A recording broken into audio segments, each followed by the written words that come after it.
दरम्यान 1995 पासून महाराष्ट्रामध्ये एकाच पक्षाचं सरकार कधी आलं नाही असं अजित पवार म्हणाले। आज अशी परिस्थिती एका पक्षावर सरकार येऊ शकत नाही असं अजित पवार म्हणाले। 2029 मध्ये भाजपच्या एकट्याच्या जीवावर सरकार आणायचं आहे असं शहा बैठकीत म्हणाले होते। त्यावर अजित पवारांनी ही प्रतिक्रिया दिली आहे।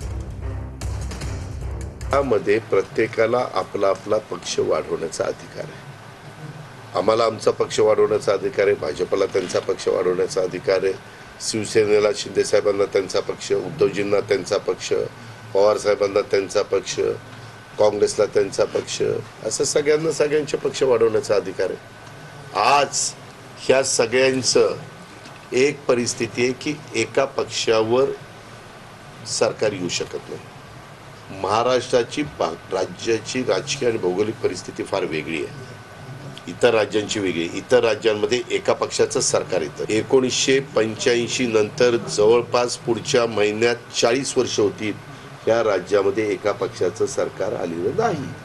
परंतु कार्यकर्त्यांना मॉरल वाढवण्याच्या करता की बाबा पुढे आपल्याला करायचंय असं ते म्हणजे त्या हेतूने सांगितलं असेल, मला माहिती नाही।